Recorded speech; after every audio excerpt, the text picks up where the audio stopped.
Hello everyone, welcome to today's IGTV session. So today's session is based upon law in news. So आजकल अगर आप current affairs वगैरह पर ध्यान दे रहे होंगे, पेपर पढ़ रहे होंगे, तो आपने देखा होगा आईटी एक्ट का एक प्रोविज़न है जो कि सेक्शन 66A है।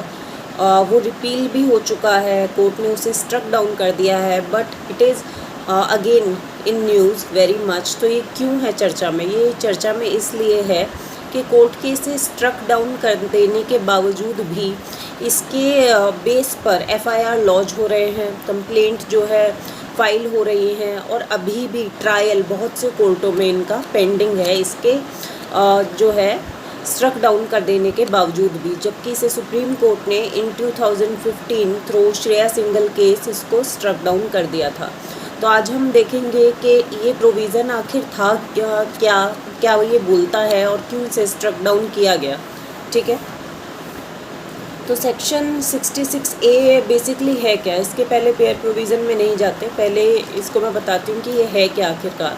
Section 66A basically IT act का जो है वो बताता था हमें, क्या बताता था कि if you are using any computer resource or device and you are sending any sort of messages, mail, you can say videos, photos, whatsoever, जो भी आप उसके थ्रू ट्रांसमिट कर सकते हैं दूसरे को, ऐसी कोई भी चीज़ आप ट्रांसमिट कर दे रहे थे कंप्यूटर रिसोर्स के ज़रिए या किसी भी अन्य इलेक्ट्रॉनिक डिवाइस के ज़रिए आप उसको ट्रांसमिट कर दे रहे थे।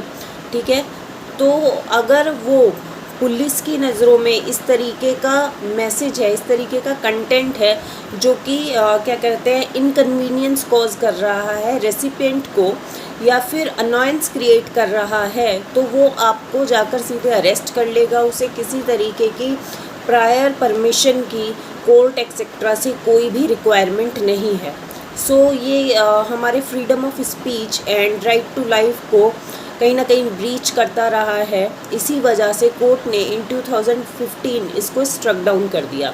अभी हम इसका बेयर प्रोविज़न देखेंगे। My throat is still not very much well, so please cooperate करना थोड़ा। तो अभी हम इसका बेयर प्रोविज़न देखेंगे कि बेयर प्रोविज़न में क्या कहा गया है। सिंपलिसिटर भाषा में मैंने इसको बता दिया है, आप इसके पॉइंट्स जो है नोट डाउन कर सकते हैं।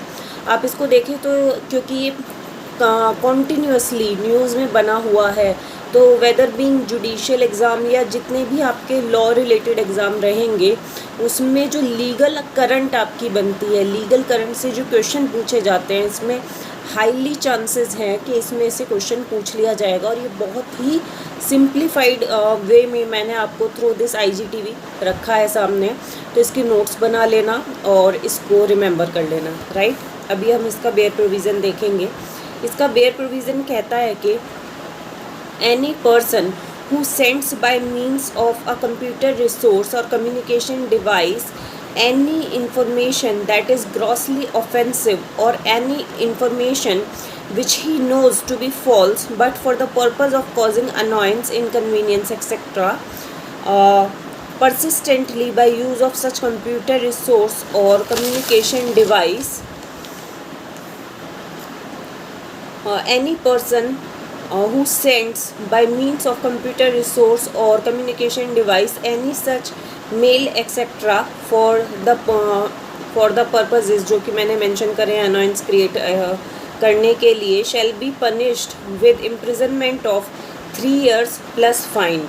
और ये ईमेल एक्सेट्रा में क्या क्या शामिल हो सकते हैं वो भी मैंने बता दिया है। टेक्स्ट हो सकता है, आपका वीडियो मैसेज हो सकता है, ऑडियो मैसेज हो सकता है, कोई इमेज हो सकती है इस तरीके की। ठीक है, तो इसमें कॉन्फ्लिक्ट क्या था, क्यों इसे स्ट्रक डाउन किया गया? इसे स्ट्रक डाउन इसलिए किया गया because it empowered the police to make arrest in terms of their subjective discretion. यहाँ पे ध्यान देना है, सब्जेक्टिव डिस्क्रिशन, यहाँ पर डिस्क्रिशन पुलिस की है अरेस्ट करने के लिए।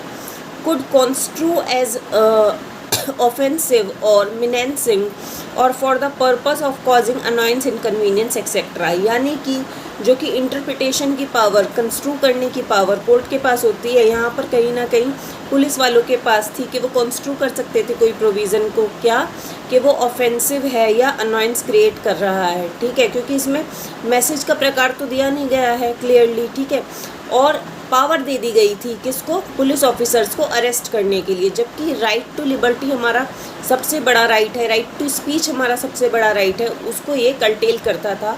That's why in the year of 2015 the supreme court in the case of Shreya single struck down the provision as unconstitutional and violative of freedom of speech, right? Supreme Court held Section 66A violative of Article 19 and 21 of the Constitution. Right to know is the species of right to speech and expression provided under Article 19(1)(a) of the Constitution because it failed to define the word offensive. Supreme court struck it down because of its vagueness. Vagueness मतलब उसकी unclarity के चलते supreme court ने उसको struck down कर दिया। तो 66A basically क्या बताता है, 66A बेसिकली आपको बताता है कि जब कभी भी कोई इस तरीके का टेक्स्ट मैसेजेस कंप्यूटर रिसोर्स वगैरह के ज़रिए भेजा जाएगा जो कि दूसरे को अनॉयंस क्रिएट करता हो, और ये अनॉयंस कौन डिसाइड करेगा कि वो अनॉयंस करने वाला या इनकन्वीनियंस कॉज करने वाला वो है मैसेज है, ये डिसाइड करने की पावर थी आपके पुलिस के पास, ठीक है।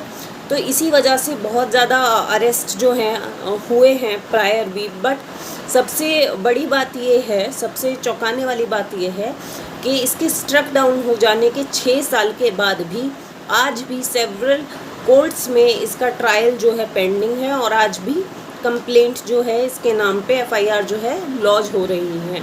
तो ये हमारे ध्यान रखने की बात थी। I hope this video was knowledgeable for you. You would have understand the provision which I have mentioned, that is section 66A of IT Act. But फिर भी आपको अगर कुछ समझ नहीं आता है, feel free to DM me. So good luck for your future endeavors. Thank you for now.